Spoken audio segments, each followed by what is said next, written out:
A warm welcome to TBC News, our top stories. Nyusi concludes his visit, paving way for better ties.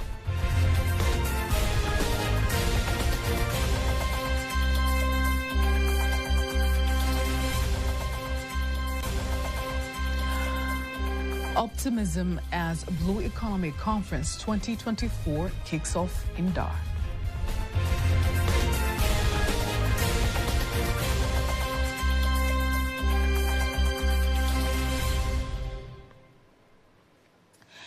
Good evening, I am Faida Ngaga. You can also follow us live via our YouTube channel, TBC Online. Also, get all the latest news through our Instagram, Facebook, and X pages at TBC Online. The President of Zanzibar and the Chairman of the Revolutionary Council, Dr. Hussein Ali Mwinyi, says the bilateral relations between Mozambique and Tanzania remain potentially promising and mutually beneficial. Dr. Mwinyi made the remarks when he met and held talks with the President of the Republic of Mozambique, Felipe Jacinto Nyusi, at the State House in Zanzibar. Nyusi made the visit to bid farewell after finishing his 4-day state visit to the country. I would love to thank you on behalf of the government of the United Republic of Tanzania and the Revolutionary Government of Zanzibar for visiting our country and coming to Zanzibar, and for the close relationship between our two countries. I had the opportunity to visit Mozambique, and I saw how our citizens are close and how closely they work together. So we are very happy to welcome you here today in Zanzibar.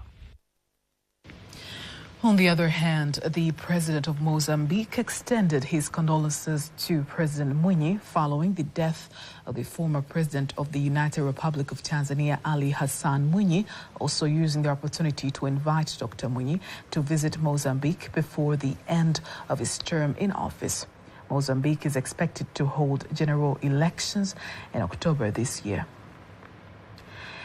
The Deputy Prime Minister and the Minister for Energy, Dr. Doto Biteko, urges stakeholders and experts in the maritime sector to maximize on the third Blue Economy Conference platform so as to promote public awareness on the concept of blue economy and its importance in contributing to the country's economy. Dr. Biteko made the call while opening the third Blue Economy Conference earlier today, organized by the Dar es Salaam Maritime Institute of Tanzania, DMI, in collaboration with the Regional Maritime University of Ghana, RMU, in Dar es Salaam. Peter Mganga reports. Stakeholders from various institutions are gathering in Dar es Salaam to explore best ways to promote the country's economy through Blue Economy agenda. Here, the Deputy Prime Minister and the Minister for Energy, Dr. Doto Biteko, calls on the stakeholders to capitalize on the new knowledge they will receive from the conference to start further the blue economy concept. I call on government ministries and institutions to use the expertise and consultants who have been participated in this conference. I believe that through this expertise, Tanzanians will have the opportunities to understand the concept of the blue economy to a greater extent and emphasizes public education on environmental care and sea safety. On the other hand, Professor Makame Mbarawa, with the Minister of Transport, says the government waits to learn from the outcome of the conference in adding value to the blue economy policy. After the completion of this conference, the government hopes to find opportunities for cooperation and build a network of experts, businessmen, and researchers in the blue economy sector. This platform will support new creative cooperation in various sectors, development plans, policy discussions, technology development, investment, and social development.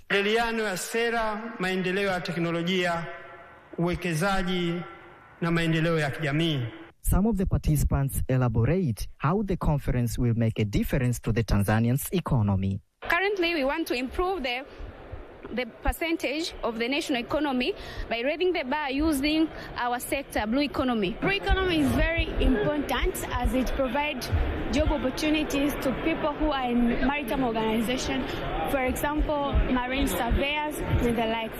So blue economy is widely growing, and it should be taken into consideration because it's a source of development in Tanzania as it increases the economy of Tanzania and it helps to provide the services for the people who are living in Tanzania. The concept of blue economy is not all about maybe fisheries or transportation, but it covers the wide understanding relating to the economy.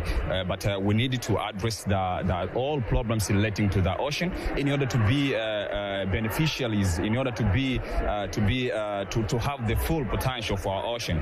It is the third Blue Economy Conference for the year 2024, whereby different stakeholders across African continent joining hands together to discuss different agendas concerning blue economy and other issues. This summit will last for 2 days, starting from today until tomorrow. I'm Peter Mganga, reporting for TBC News here in Dar es Salaam.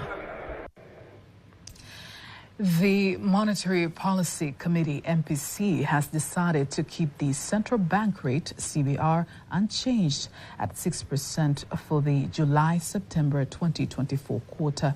This comes after the MPC's assessment of the outlook of the economy and the balance of risks, indicating that the implementation of monetary policy in the previous 2 quarters has successfully anchored inflation expectations well below the target of 5%.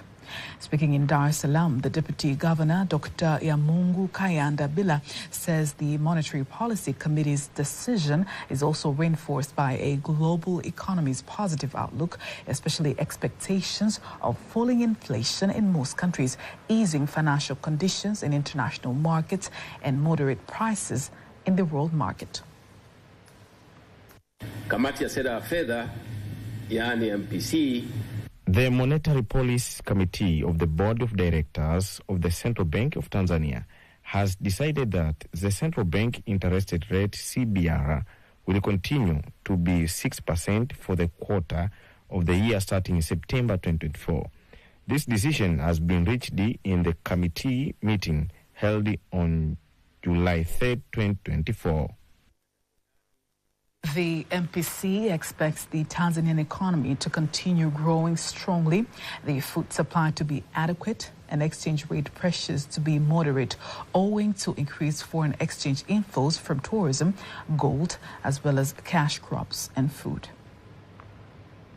In other news, the chairman of the Parliamentary Committee on Industry, Trade, Agriculture and Livestock, Mariam Ditopile, has directed the government through the Ministry of Agriculture to explore the best way to connect the World Vegetable Center with seed producers in the country so as to boost nutrition sector and the economic growth. Ditopilo has given the directive in Arusha region, insisting that Tanzania is rich in land and natural foods, including vegetables, so it is the right time for the government to see the best way to cooperate with a World Vegetable Center in boosting this sector.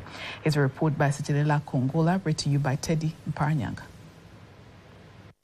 The DNA degradation of natural food seeds globally is said to be increasing rapidly, forcing the food stakeholders around the world to make efforts to preserve them for the future generation.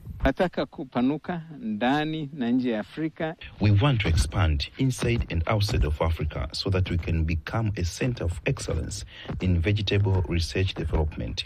So we need financial resources and stakeholders with the government support to excel well. Some members of the committee acknowledge that they have a huge responsibility to advise the government on how to solve the challenges facing the center and increase the certainty and quality of food and nutrition in the country.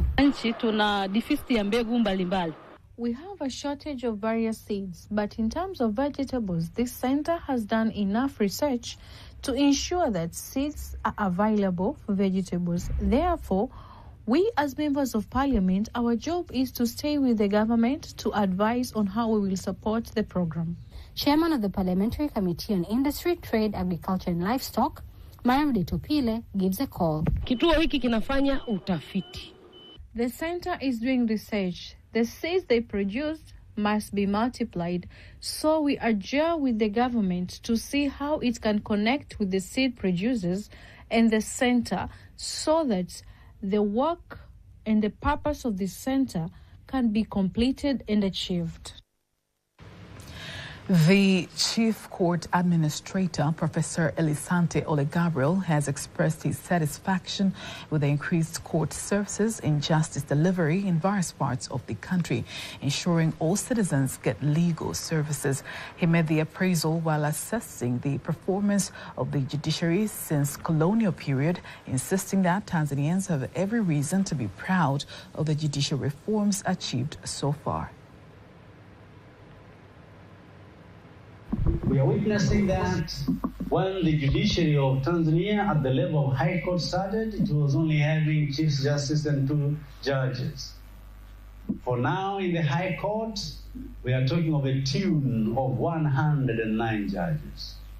Way back in 1979, when the bill for establishing the Court of Appeal was done, and assented in October 1979, there were only 5 judges, that means the Chief Justice and 4 judges. As we speak now, in the Court of Appeal, we have 35 Justices of Appeal. That makes a dramatic increase of 600%. Coming to the human resource we have, we are talking about 120 people as labor force those old days. For now, we have about 5,800 staff within judiciary, and many more are coming aboard. Professor Elisante adds that the 6th phase government has contributed a great deal to the reforms, including the use of ICT systems in the court's procedures, simplifying the justice delivery. Champion the changes of ICT transformation to now to make judiciary #1 public institution in the utilization of ICT.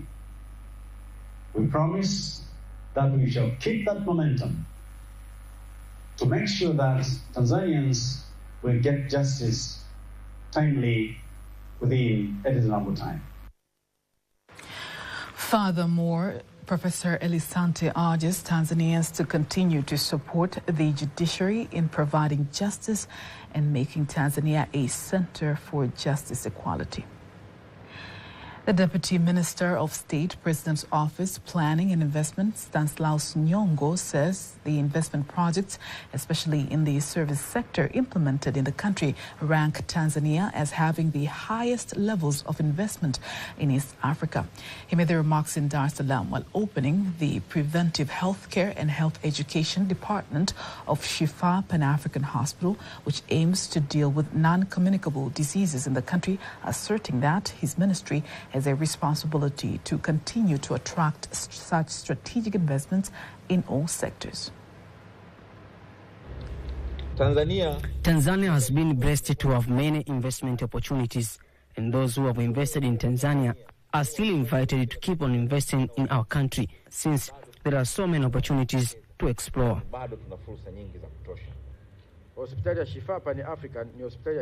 This hospital is a modern hospital that was built to revolutionize the health sector in Tanzania. The inauguration of the Executive Healthcare Department is a victorious way to emphasize investment in the country and an important step in enhancing investment in the health sector.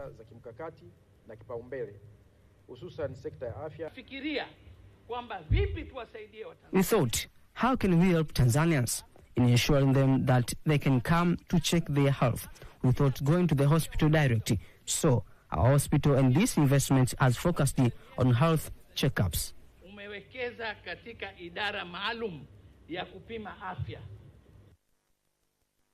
On the other hand, the Director of Investment and Promotion from the Tanzania Investment Center, John Mnali, says the Pan-African Hospitals project is a strategic project registered by the Investment Center, costing $60 million, targeting to provide quality health services to Tanzanians. A German citizen who was hiking Mount Kilimanjaro on the 24th of June this year has thanked the Jakaki Kikwete Heart Institute, JKCI, for saving her life after suffering a heart attack while climbing the mountain. 69-year-old Susanna Bona gave the acknowledgement in Dar es Salaam today, narrating the ordeal that happened when she started feeling bad while climbing the mountain.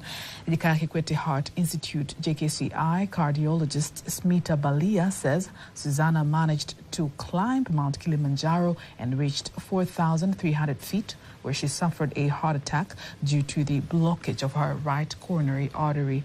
Dr. Smita says that after JKCI received her, they conducted tests and thereafter treated her, and now her blood flow is well. Now, before we wind up local news, let's have a look at today's exchange rates according to the Bank of Tanzania, BOT.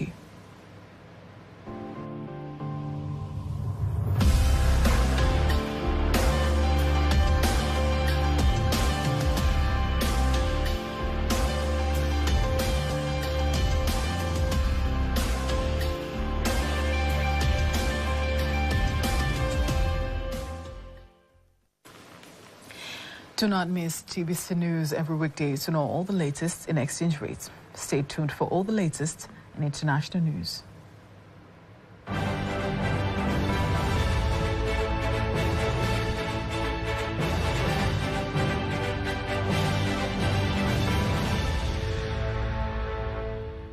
Now let's have a look at international news as prepared and read to you by Nyambona Masamba.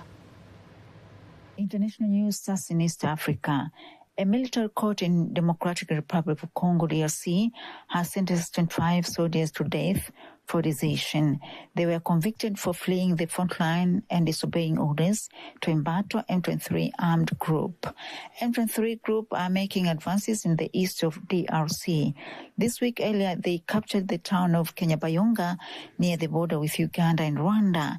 In May, 8 soldiers were sentenced to death on similar charges. East Asia, more than 1 million people have affected by flooding in Bangladesh. Authorities are warning dangerous flooding level in 13 districts in Sylhet division in the northeast. Tens of thousands have been isolated by flooding waters. Thousands more have been evacuated to temporary shelters after continuous rains for nearly a month. Sylhet is a district which incorporates over a lot of districts in it, and many of those districts are dated to just 45 kilometers from the Indian border. This is the second round of flood. There were flood in June where 2 million people were affected. From Asia to the Caribbean, Hurricane Barry struck the southern parts of Jamaica, bringing winds about 225 kilometers per hour and heavy rain. It is the most powerful storm to hit the Caribbean so early in the Atlantic hurricane season. Airports at Jamaica's capital are closed. People are evacuated from the low-lying areas. Powers left a trail of destructions across southeast of the Caribbean, killing at least 6 people. From the Caribbean to Asia, officials from China and European Union have been discussing to end the tariffs on Chinese electric vehicles. The two sides have agreed to negotiate after the EU announced levies of about 38% to compensate of what it says are unfair government subsidies. In China, electric vehicles or VCs are common sight. The country has the largest battery car market in the world. The government initiative that has led to the industry growth are now the focus of intensive negotiations between the European Union and Chinese officials. The EU accuses China of unfair subsidizing the industry and wants to raise tariff on imports. The move has angered Beijing. And patients and groups representing them in South Korea are protesting prolonged doctor strike.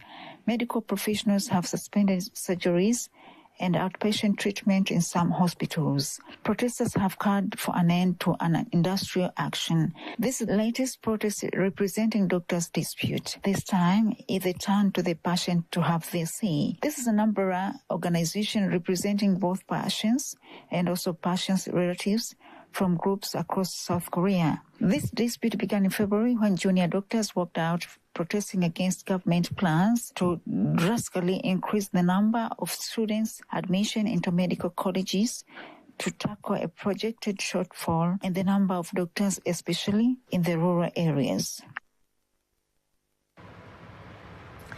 That was international news. Sports news up next.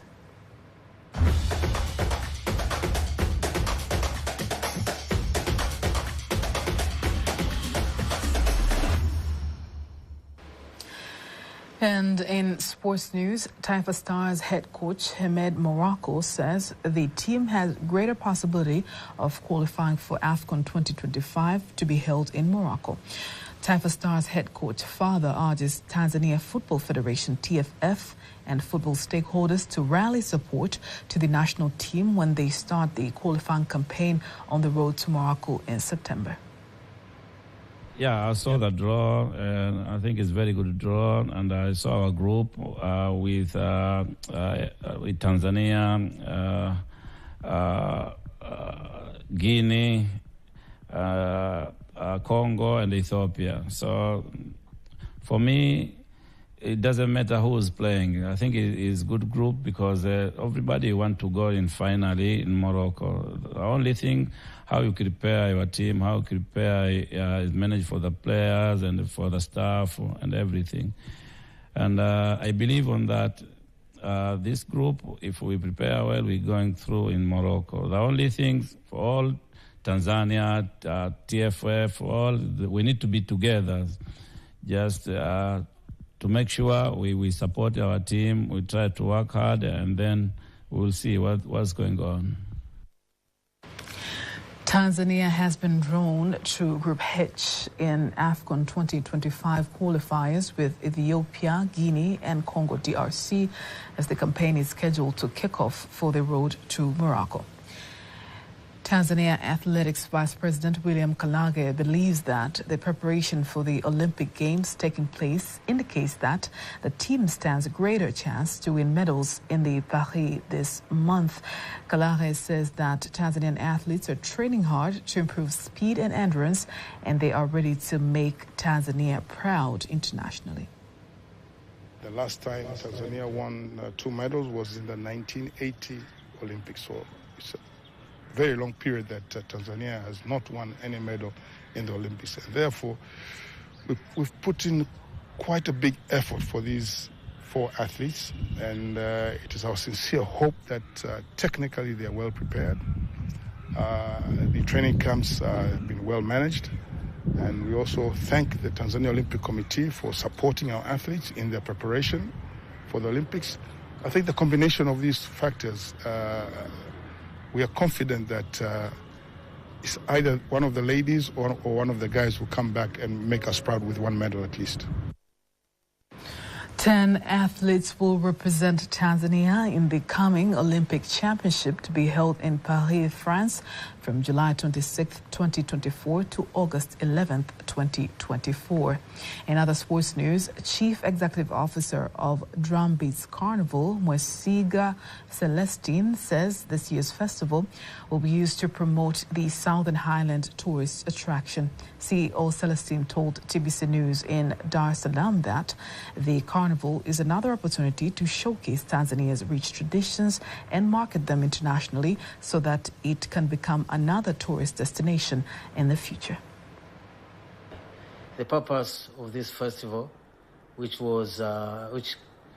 emanates from the idea of the president of this country, Dr. Samia Suluhu Hassan, through her vision of the ways of improving and preserving our culture, that there should be a cultural festival bringing all the tribes, all the regions of Tanzania every year, where they can display what is in their culture, songs, dances, cookeries, arts, craft, etc. And in response to that, the first festival took place in 2022. The festival will be held on the 20th to the 27th of July in the Ruvuma region and will be decorated with entertainment of various kinds aimed to promote tourism, while the official guest of honor is expected to be President Samia Suluhu Hassan. And on that note, we are ending our news bulletin for tonight. Do not miss our next bulletin in Kiswahili at 11 p.m. I am Faida Ngaga. Good night.